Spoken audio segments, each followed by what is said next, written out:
Jermall Charlo is a former world champion who's in the process of placing himself in strong position to again be crowned a champion.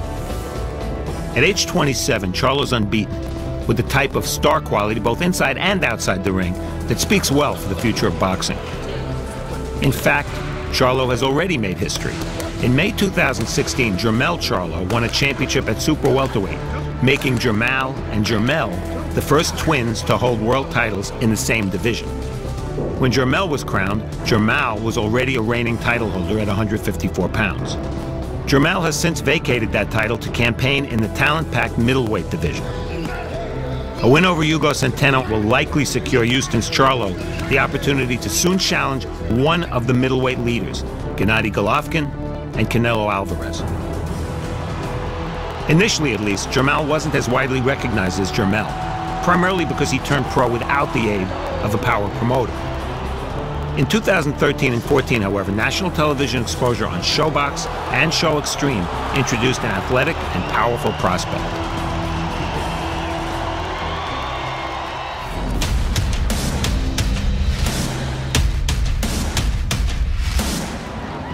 Charlo's potential was unmistakable.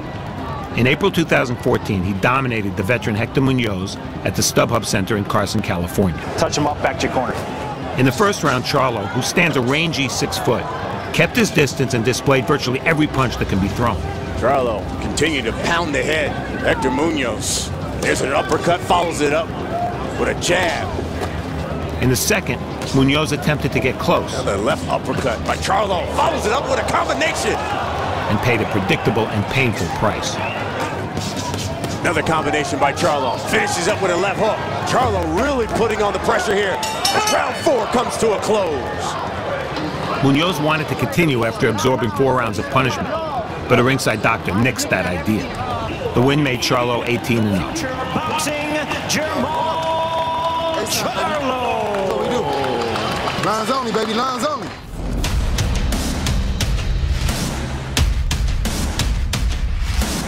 Charlo's debut on Showtime Championship Boxing came in December 2014 at the MGM Grand in Las Vegas.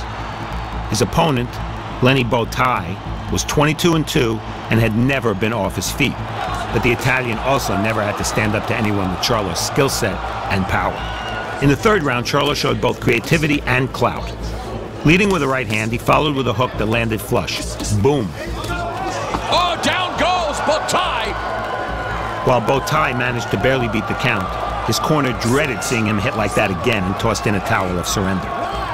And Charlo scores the third round TKO victory. The towel was also thrown in. The Charlo twins possessed similar skills and body types, but they were beginning to separate themselves, with Jermall gaining the reputation as the brother with the more aggressive style and the bigger punch. No problems for Houston's Jermall Charlo tonight. Charlo's win over Bowtie made him the mandatory challenger for the veteran IBF champion Cornelius K9 Bundridge.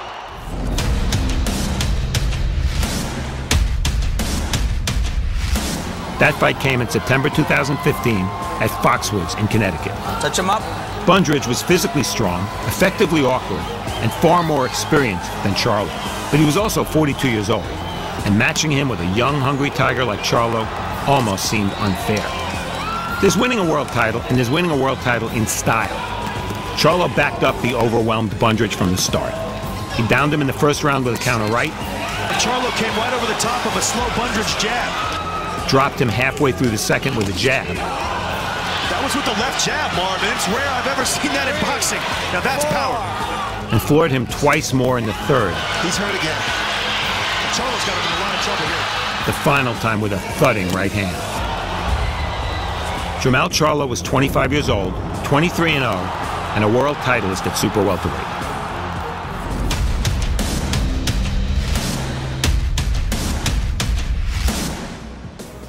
Charlo's growing reputation as a pulverizing puncher was amplified in his first defense, which came against Haitian veteran Wilkie Camphert in Dallas. For the second fight in a row, Charlo did something many fighters never do. He scored a knockdown with a jab. He also sent Camphert to the canvas with a right uppercut in the third round, and finished him with a knockdown in the fourth. Beautiful left uppercut by Charlo a second ago that hurt Camphert. Hit him in the right eye. Camford picked himself up, but told the referee he was having trouble seeing out of his right eye. End of fight. Against Bundridge and Camford, Charlo scored knockdowns in 6 of the 7 combined rounds. If he was going to be that destructive, it was inarguably time for a rise in the level of competition. As it turned out, that came in both of his next 2 fights.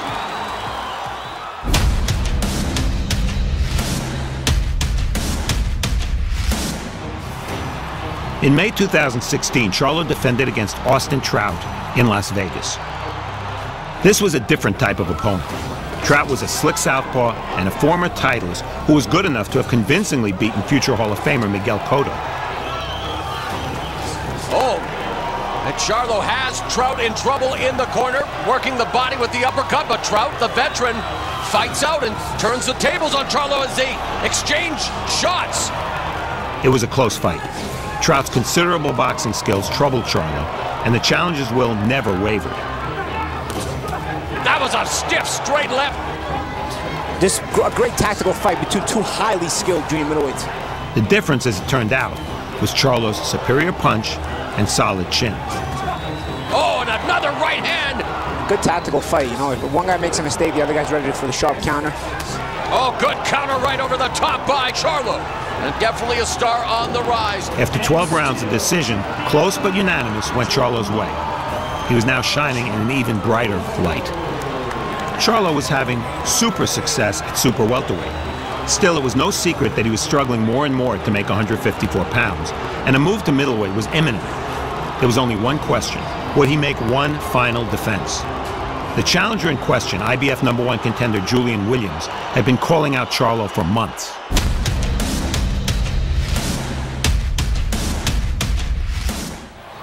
In July 2017, Charlo made his official middleweight debut in a title eliminator against Argentina's Jorge Hayland in Brooklyn.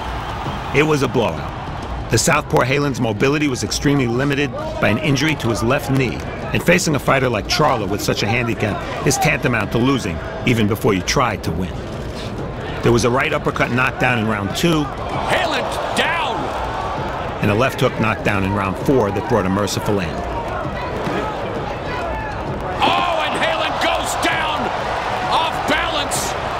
The difference?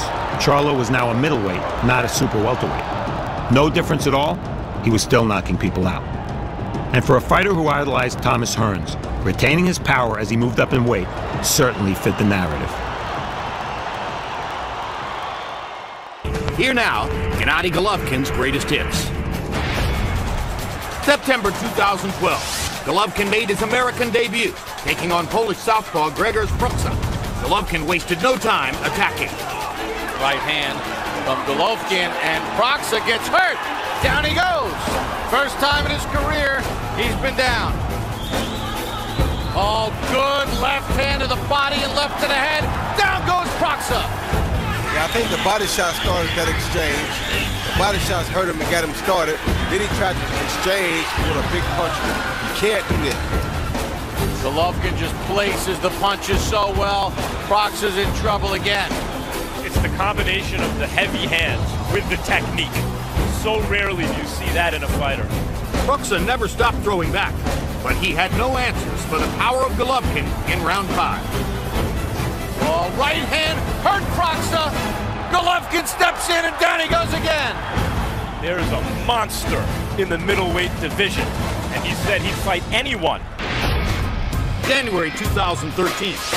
A showdown with Philadelphia's Gabriel Rosado was nearly called off as a fight week flu bug struck Golovkin. But the fight went on, and Golovkin's jab quickly made an impact in round 2. Blood on the left eye of Rosado. Coming up from 154 pounds, Rosado was able to connect. Oh, good right hand from Rosado. Mouse under the left eye of Golovkin. But the power of Golovkin began to wear down his challenger. There's a right hand from Golovkin, steps in with a left, digs in with a power jab again, and rocks back Rosado. Rosado on his heels. Oh, good right hand on the uppercut, rock back Rosado. That cut is pumping out blood right now. Wow, what a shot right to the mouth. Blood just everywhere. Now Golovkin putting his power punches together. The corner of Rosado stopping it. They throw in a towel. So Gennady Golovkin gets win number 25 in 22nd stoppage. June 2013. Middleweight contender Matthew Macklin was thought to be a stiff test for Golovkin, but Triple G immediately went on the attack. Golovkin stalking Macklin now, cutting off the ring and trapping Macklin in the corner. Knocks Macklin into the ropes with a left hook. Right hand landed, left hand moved Macklin's head. That left hook to the body was devastating. That right hand to the body was vicious by Golovkin. Now Macklin gets in a right hand and momentarily drives Golovkin back. Body shot by Golovkin. Uppercut landed between Macklin's guard. Macklin with the guts of a burglar fires a big left hook and lands it. Body shot puts Macklin down. May not be able to get up from this. And that'll be the 14th consecutive knockout for Gennady Golovkin. It comes in the third round. Set him up with the right uppercut because he really wanted the big left hook to the body. It landed right on the money, and you don't recover from that in 10 seconds. What we just saw was not ordinary, it was extraordinary. That kind of punching power. November 2013. A matchup with fellow knockout artist Curtis Stevens had all the makings of a firefight, and Golovkin attacked early. Good right hand by Golovkin. Good left hook by Golovkin. And down goes Stevens. Cossack Thunder in round number 2. And the look on Stevens' face there says 1,000 words. That was a face that said, wow. Withstanding the early knockdown, Stevens fought back, testing Golovkin's defense. Now Stevens erupts with 2 good clean shots and knocks Golovkin back and lands a left hook and brings some excitement to the Brooklyn fans in the crowd. You gotta stay busy, don't let him back into this, all right? No free shots out there. Big left hook by Stevens. Momentarily wobbled Golovkin. Now Golovkin with a body shot and a right cross and momentarily hurt Stevens. By the middle rounds, Golovkin began wearing down the brave Stevens with relentless power shots to the body and the head. Really hard body shot by Golovkin, and Stevens backs up into the ropes again. Now right hand body shot. Stevens with a counter left hook to try to relieve the pressure. Breaking it down now, Jim. Hard right hand body shot. Uppercut. Stevens is taking some brutal abuse here in the 8th round. Big right cross by Golovkin. Whipping Curtis Stevens into the corner. And they're going to stop it in the corner. Golovkin closed the show, landing 56 of 101 power shots in that round. July 2014. Top 5 middleweight Daniel Geale was thought to be one of Golovkin's stiffest tests, but the Kazakh champion went straight at the Australian challenger. And there's the footwork. Geale trying to slip away to the right. Golovkin traps him against the ropes, then pressures him into the corner, bangs him with a huge right hand. And Golovkin is going to work. Body shot, hard right hand upstairs. Down goes Geale, first knockdown of the fight in the 2nd round. Right hand hit him, slid across the back of his head, causing the knockdown. Geale's pure boxing ability was neutralized as Golovkin cut off the ring with precision. Golovkin, it seems, having tasted Geale's power, has decided that Geale doesn't have a lot for him and is walking him down. Trapping Geale against the ropes, cornering him, and hammering him like that body shot. Down goes Geale again on a brilliant right hand. He's in bad trouble, Jim. Geale trying to get his head together, and Geale can't go forward, and it's a 3rd round knockout for Golovkin. Geale clips him with a nice little right hand, but that's a bazooka that Golovkin is throwing. And that was coming off of getting hit flush by a Geale right hand. Extraordinary. As is just about everything he does. October 2014.